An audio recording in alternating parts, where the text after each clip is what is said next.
Magandang araw sa inyong lahat.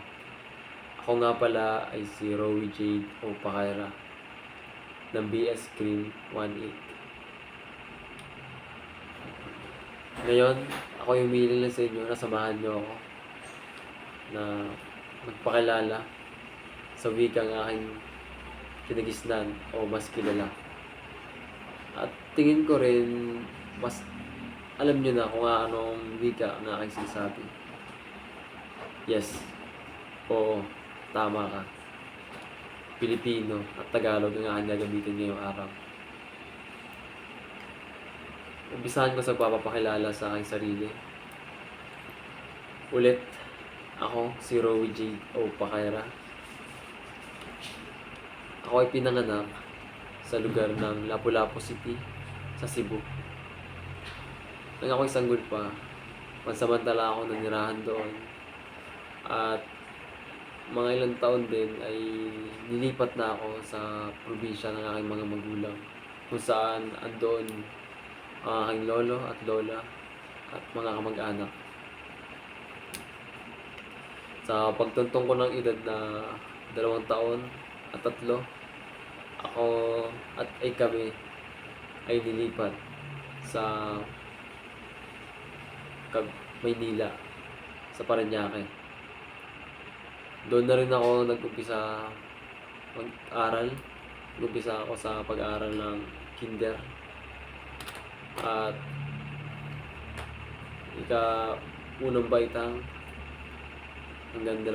Sa mga pag-aaral ko na yun, iba't ibang paaral na aking pinasukan dahil sa palipat-lipat din na tahanan.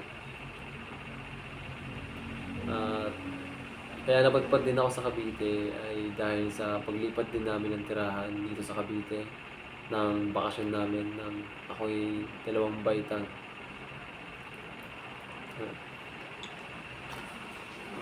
Dito na rin ako simula 3 baitang hanggang kolehiyo. Kaya ganoon na lang ako gamay sa pagsasalita ng Tagalog at Pilipino. Dahil ay yung kinagisnang salita dito sa lugar ng Cavite.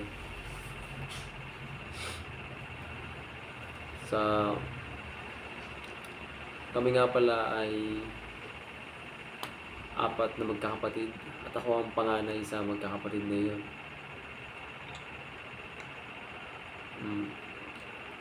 Ang aking mga hiling na gawin simula ng bata pa ay gumuhit, magsulat at magbasa. Yung pagguhit nga lang ay hindi ko na gaano nagagawa dahil sa ibang mga pinagkakabalahang mga bagay. Gaya ng mga gawain sa eskwelahan, gawain bahay, gawain pang sarili. Kaya ganoon na lang na hindi ko na asikaso iba kong mga hilig. Pero yung pagbabasa at pagsusulat ay akin pa rin nagagawa. Dahil sa ito ay nalilibang ako at gusto ko.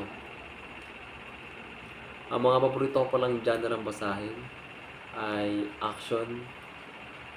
Nagbabasa rin ako ng mga informatibo o nakakatulong sa akin, gaya ng mga siyensya o agham. Mahilig din ako magbasa ng mga logic. Sa mga pagsusulat naman, ang mahilig ko sulat kadalasan ay mga kwento. Opo, nagawa ako ng mga kwento, mga parabola, mga alamat, mga ganon. Mga paborito ko naman pala kung sa mga pelikula, pinaka-paborito ko na naalala ko ay yung pinanood ko nakaraan, yung The Notebook. Nakalimutan ko kung sinong author, pero The Notebook yan. At paborito ko naman pagkain, kahit ano, basta manok. Paborito kong basahing libro ay yung hindi ko na gaano maalala Pero nobela siya na gawa sa Amerika.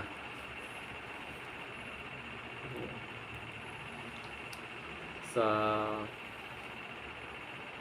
pag-aaral naman, ngayon estado ko sa pag-aaral. Ako ngayon ay nag-aaral sa kolehiyo. Ang aking pinuling kurso o programa ay Bachelor of Science of Criminology. Ako ngayon ay patuntong na sa ika-2 siglo o second year ng criminology.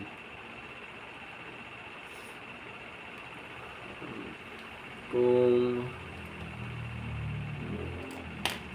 ano naman yung pangarap ko kaya bakit ako nag-criminology, ayun ay sana makapagpulis. Pero sa araw-araw na natutuklasan ko o na-experience ko ay medyo nagiging taliwas na sa goal ko o pangarap ko sa buhay. Kung gusto ko rin na sabihin yung mga gusto kong bagay, yung mga hilig ko, gaya ng ano ba yung sports na nalaro ko.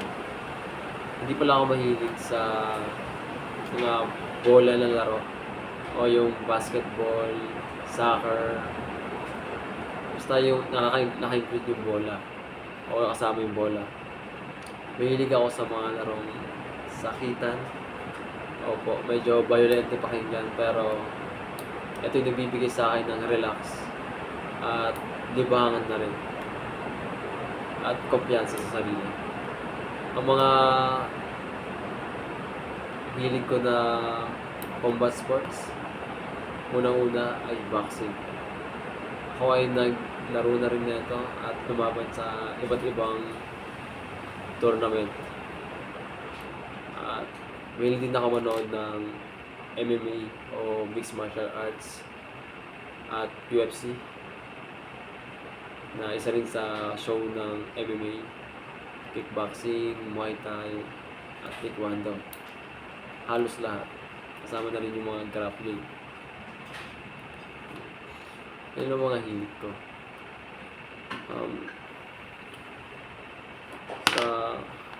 Kung anong tingin ko naman sa mga balak sa buhay o yung mga pangarap ko. Yung una talaga, gusto ko maging isang pulis. Pero gaya nga nasabi ko kanina, sa mga bawat araw na nadaan, bawat araw na tutuklasan ko, mga balita, mga experience sa buhay, ay unti-unti nagbabago to. Parang mas gusto ko na lang na magkaroon ng trabaho na disente kung saan magkakaroon ako ng sapat na sahod para sa mga pangangailangan at gusto ko. Para na rin sa pamilya. Ganun. Gusto ko rin magkaroon ng sariling bahay at makatayo ang bahay ko sa hindi naman magubat, medyo green o berde ang kapaligiran. Yan naman ang mga hilig ko, simple mamumuhay lang at masaya. So ngayon wala akong sure na pangarap pero minimithi ko pa rin maging isang pulis. Ngayon lang, hanggang dun lang sa pagpapakilala sa sarili. Medyo nauubusan na ako sa pagpapakilala sa sarili kasi masyadong mahaba yung oras. Gusto ko na rin sa inyo sabihin yung mga salita na baka hindi nyo pa naririnig sa buhay nyo. Mga Tagalog na salita o baka malalim salita ng Tagalog o Pilipino. Ang mga salitang ito ay gaya ng guni-guni. Una ang guni-guni. Ano nga ba yung guni-guni? Ito yung haka-haka imahinasyon o posible o maaaring hindi totoo. Nagagamit ito sa halimbawa sa kung may nagbibintang kay Manong Berto na siya ang umutot sa bus. Sabihin sa kanya ni Manong Berto sa taong nagbibintang na yon, baka guni-guni mo nga lang yun. Ayun ang una. And pangalawang naman na halimbawa at salita na baka hindi niyo pa naririnig ay aklat diwa. Ano ba yung aklat diwa? Yung aklat diwa ay yung gagawang kwento o imahinasyon na halimbawa merong nagkukwento na hindi katotohanan na nagmula lang sa mga napanood niya at sinasabi niya ang sarili niyang kwento. May magko-komento doon na ang mga kwento niya ay mula lamang sa aklat diwa. Nanggagaling lamang sa aklat diwa. At panghuling salita na mabibigay ko sa inyo na hindi nyo gaano naririnig ay yung lunggati o yung minimiti o pangarap. Halimbawa, ang aking lunggati ay maging pulis balang araw. Ay lang naman sa'yo ngayon. Napakalala ko na sarili ko mula sa wikang Pilipino at Tagalog na kinagisnan ko. Gusto ko lang tapusin na dito yung video na to. Maraming salamat po. Sana ay makilala niyo ako ng husto at matutunan na to. Naging malinaw din sa inyo yung mga salitang sinabi ko. Magandang araw po. Salamat.